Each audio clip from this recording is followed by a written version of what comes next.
a film that earned $612 million worldwide. From a $30 million budget, Mel Gibson paid out of his own pocket, and almost every major studio in Hollywood refused to touch it. When Mel Gibson sat down with Joe Rogan to talk about the Passion of the Christ, something shifted in that room. The conversation started casually enough. Filmmaking, faith, Hollywood politics. But then, Gibson began pulling back a curtain that powerful people had fought desperately to keep closed. And suddenly, Joe Rogan went quiet. This is a man who's interviewed presidents, fighters, whistleblowers. A man who doesn't rattle easily. But as Gibson revealed what really happened behind the scenes of the most controversial film of the century, Rogan was visibly shaken. This wasn't marketing hype. This wasn't controversy manufactured for clicks. Gibson was exposing secrets that nobody was meant to discover. And once you understand what everyone missed about this film, you'll never see it the same way again. The Passion of the Christ was never meant to be just another biblical epic. Gibson wasn't interested in sweeping cinematography and safe, predictable storytelling. He wanted something that would grab audiences by the throat. Something raw, something visceral, something that wouldn't let go until people truly understood what sacrifice actually costs. As Gibson explained to Rogan, the entire point was this: we're all responsible for this. Christ's sacrifice wasn't just a historical event frozen in the past. It was something with present-day implications for every single person watching. Gibson spent years studying the four Gospels, diving into every verse about the final hours of Jesus Christ's life. But he went deeper than most filmmakers would dare. He pulled from the mystical visions of Anne Catherine Emmerich, an 18th century German nun whose detailed accounts of the Passion had never been brought to screen. He wove together ancient theological sources, not just the events themselves, but the weight behind them, the spiritual warfare, the human cost, the divine purpose hidden within every moment of suffering. And then he made a decision that Hollywood thought was insane. He shot the entire film in Aramaic, Latin, and Hebrew, the actual languages of that time and place. No English. Just subtitles. When was the last time you saw a major film do that? The opening scene tells you exactly what kind of film this is. We're in the Garden of Gethsemane, darkness pressing in from every side. Jesus kneeling in prayer while his closest companions fall asleep around him. The vulnerability is overwhelming. Here is someone fully divine yet fully human, sweating drops of blood as the weight of what's coming crashes down. If you're ready to see what they tried to bury, to understand why this film shook Hollywood to its core, subscribe now and walk this path with us. Because what happened next on that film set defies explanation. The injuries, the supernatural events, the lightning strike, the attacks from religious leaders before the film even premiered, and the revelation that made Joe Rogan sit back in his chair and say, "The serpent crushed beneath his heel." A direct callback to Genesis, the very first promise of redemption. Every single frame carries weight like that. Every shadow placed with intention. Every line of dialogue echoing with depth most viewers will never catch. This wasn't a film designed for passive watching. Gibson created cinema that demands you lean in, engage, reckon with something far larger than yourself. But here's what nobody talks about. What Hollywood desperately tried to bury. During that conversation with Rogan, Gibson revealed something most people never discuss openly. Something that explains the extraordinary resistance this film faced from day one. He noticed a pattern. A double standard operating silently but devastatingly within the industry. Films exploring Buddhism, Hinduism, Islam. They received respectful treatment, nuanced portrayals, careful handling. But when it came to Christian stories, skepticism, dismissal, sometimes outright hostility. Christianity became the one religion you're allowed to disparage. The one faith Hollywood treats as fair game. Gibson experienced this personally. Projects were labeled old-fashioned, too serious, out of touch with modern audiences. The assumption was always the same. Nobody wanted to see this content anymore, but it went deeper than market analysis. Studios that should have been fighting to finance a project from an Oscar-winning director suddenly went cold. Phone calls stopped being returned. Meetings were canceled without explanation. Colleagues who'd worked alongside him for years started keeping their distance. The message couldn't have been clearer. This particular story wasn't welcome, and neither was the filmmaker trying to tell it. The industry didn't just doubt the commercial viability. They actively opposed the content itself. But Gibson refused to walk away. His Catholic upbringing meant this wasn't professional ambition. This was personal mission. When traditional funding dried up completely, he made a decision that shocked the industry. He financed the entire project himself, $30 million of his own money. He assembled a team of believers who shared his vision. People who weren't intimidated by controversy or institutional resistance. And what emerged from that crucible of opposition, what came out of those years of rejection and doubt, shocked absolutely everyone. Whether these were divine interventions or remarkable coincidences, that question misses what happened next. The film that Hollywood insisted nobody wanted? It earned $612 million worldwide from a $30 million budget that Gibson paid himself. Every cent of it his own money. No studio backing, no safety net. At the domestic box office alone, $370 million. It became the highest-grossing foreign-language film in American history. The second highest-grossing R-rated film of all time. Opening weekend during Easter? $83.8 million. Those numbers didn't just prove Hollywood wrong. They exposed something the industry desperately wanted to ignore. Millions of people were starving for stories Hollywood refused to tell. But the cost of making this film, it went far beyond money. Jim Caviezel's suffering on that set was documented, medically verified, absolutely real. The dislocated shoulder everyone heard about? That was just the beginning. He developed severe hypothermia during the crucifixion scenes, pneumonia that hospitalized him, skin infections so serious they required intensive treatment. The whips that struck him twice during the scourging scene, they left his hands bleeding and raw. He has a 14-inch scar on his shoulder to this day, a permanent mark from carrying that cross. And during the Sermon on the Mount scene, lightning struck him directly, not the assistant director. Him. The assistant director, Jan Michelini, was struck twice during other scenes. But Caviezel took a direct hit while delivering the Beatitudes. Think about that for a moment. A man portraying Christ, speaking the words, "Blessed are the pure in heart," gets struck by lightning and walks away. In biblical tradition, lightning represents divine power, judgment, the voice of God himself. It appears at pivotal moments throughout Scripture. Mount Sinai, the Transfiguration, the Book of Revelation. Why was there so much lightning on this particular film set? The crew couldn't explain it. They still can't. The boundary between the natural and supernatural. It felt dangerously thin. People started asking if something beyond ordinary filmmaking was taking place. The transformations went deeper than physical injury. Luca Leonello walked onto that set as an atheist. He portrayed Judas Iscariot, the ultimate betrayer. By the time filming wrapped, he had become a believer. Months of exploring betrayal and redemption changed him. Fundamentally, Maya Morgenstern, who played Mary, carried a secret during filming. She was pregnant, a quiet symbol of life growing. While portraying a mother watching her son die, life and death, resurrection and renewal, intertwined with the very story she was telling. And then there were the healings. A young girl with severe epilepsy, present during filming, went an entire month without seizures. Others reported restored senses, sight, hearing, medical impossibilities that the crew witnessed firsthand. You can call them coincidences if that helps you sleep at night. But when coincidences stack this high, when the natural world bends this consistently around a single project, something else is demanding your attention. One scene perfectly captures what Gibson was reaching for. After the crucifixion, Jesus' broken body rests in Mary's arms.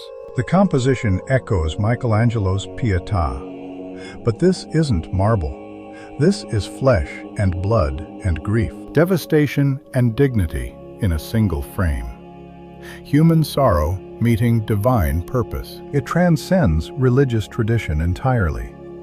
It speaks to something every father knows: the weight of watching your child suffer, the helplessness, the love that can't stop the pain. When The Passion finally reached theaters, the cultural earthquake began. Roger Ebert gave it 4 stars, not 3.5, 4. The most respected film critic of his generation called it the most violent film he'd ever witnessed.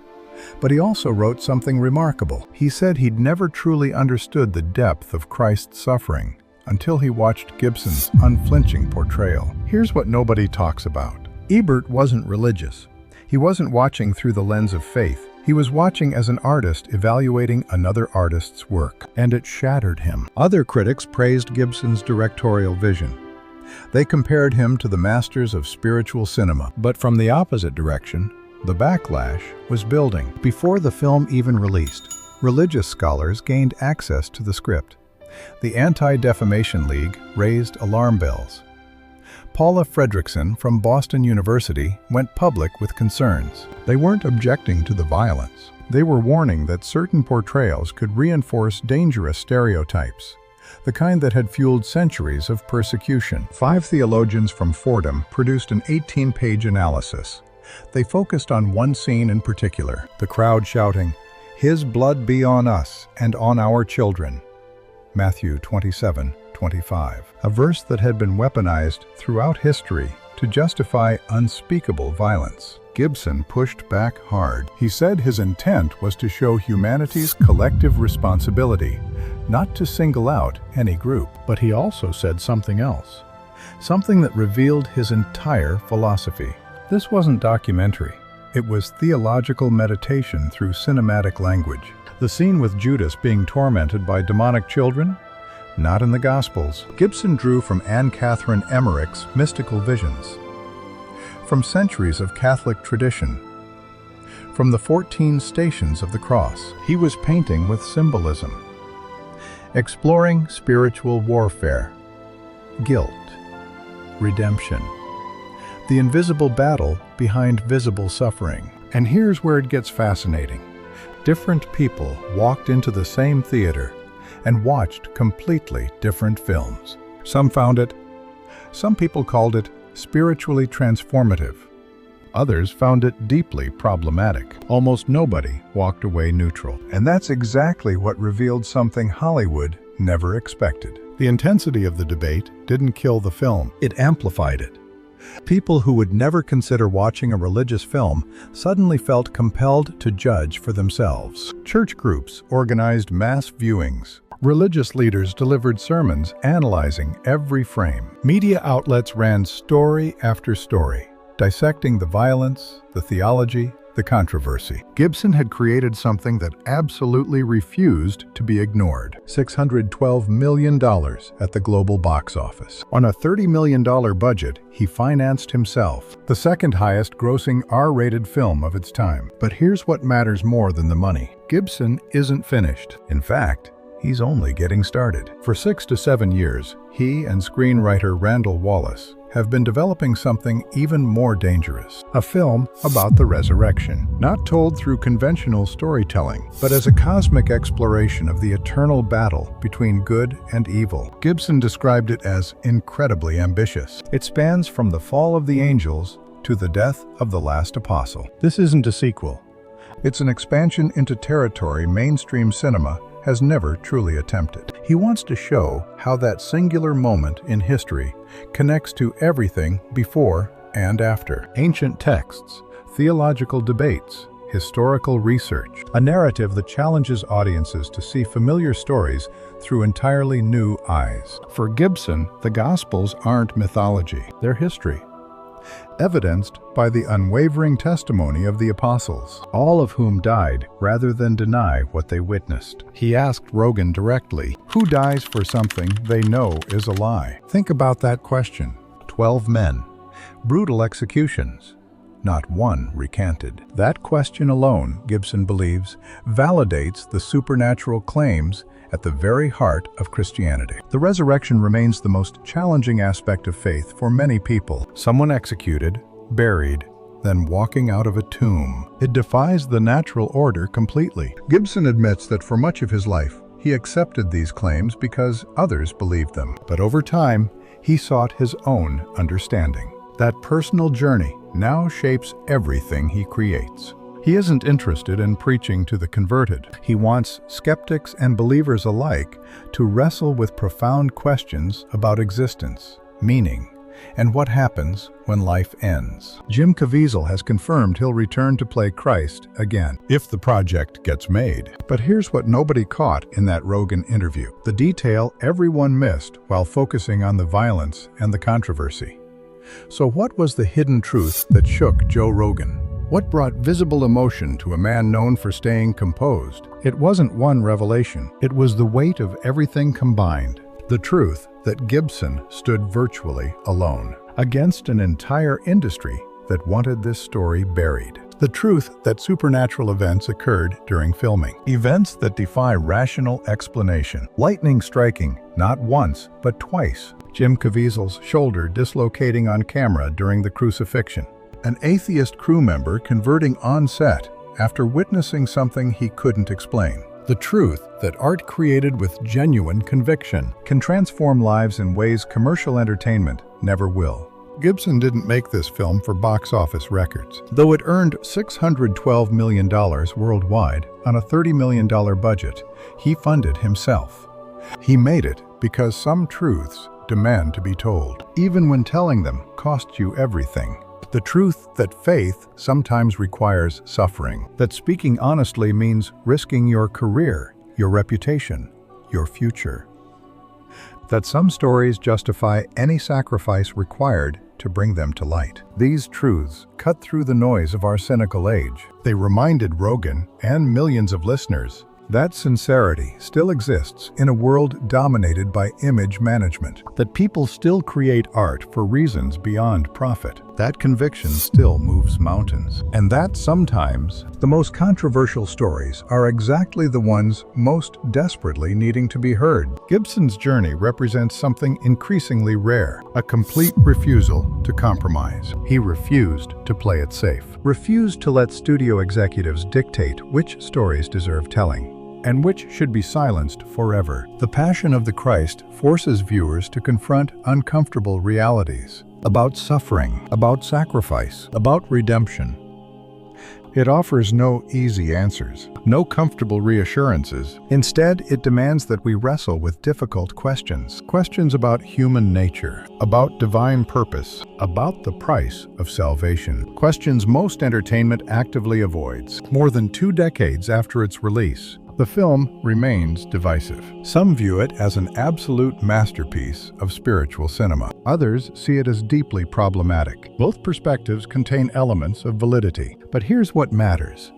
Great art provokes strong reactions precisely because it touches something deep within us, something we cannot easily dismiss or categorize. Something that lingers long after the credits roll. The conversation between Gibson and Rogan revealed layers most celebrity interviews never approach. It showed us that behind every controversial work lies a human story. A story of struggle, of sacrifice, of unwavering commitment to vision. It reminded us that reality contains mysteries. Mysteries we cannot fully explain through materialist frameworks alone. That there are forces at work in this world beyond what we see on the surface. And that sometimes the greatest acts of courage come not from warriors on battlefields, but from artists willing to risk everything to tell one true story. But there's something else Gibson revealed in that conversation, something about what's coming next. That power to move hearts, that's what they could never calculate. Not in market research, not in any boardroom in Hollywood. Because authentic vulnerability, even from the most controversial figures, even from men the world tried to cancel, carries. That's what everyone missed about The Passion of the Christ. It wasn't just a movie. It was a man mortgaging everything he owned on a story the world desperately wanted to silence. $30 million, his own money. No studio backing, no safety net, just a conviction that some stories are worth losing everything for. And he didn't just risk his fortune, he risked his career, his reputation, his future in an industry that made it very clear this kind of faith had no place on their screens. $612 million later, the second highest-grossing R-rated film in history. Gibson didn't just win a bet. He exposed something Hollywood never wanted you to see. That hunger still exists. That longing for something real, something costly, something that doesn't apologize. It's stronger than all their algorithms combined. The hidden truth isn't hidden anymore. It's there, in plain sight, in every viewer who felt something shift inside them during those final frames, in every atheist who walked out different than they walked in every person who realized they'd been starving for stories that actually cost the storyteller something real, not content engineered by committee, not safe narratives designed to offend no one and move no one. But stories that bleed, stories that demand everything, stories that change everything. And Gibson isn't finished. Right now, with Randall Wallace, he's developing the sequel, The Resurrection. He's calling it the biggest film in world history, not in budget, in vision. Because if The Passion showed us the cost, The Resurrection will show us why that cost mattered. Caviezel is returning. The same man who took the lightning, the same shoulders that dislocated carrying that weight, coming back to finish what they started, to tell the rest of the story no one thought could be told. That's the part that stays with you long after the credits roll. Not the controversy, not the box office numbers, but the realization that in a world of 10,000 manufactured stories designed to distract you, there are still a few being made that refuse to let you stay the same. Stories that cost something. Stories that won't let you look away. Stories that bet everything on a truth the world tried to bury. And in the end, those are the only stories that ever really mattered. The only ones we passed down. The only ones that last. So here's the question I'll leave you with. What story are you willing to bet everything on? What truth matters enough that you'd risk it all? Because that's what separates what we consume from what transforms us. This is Jesus of The Voice, and some truths are worth everything.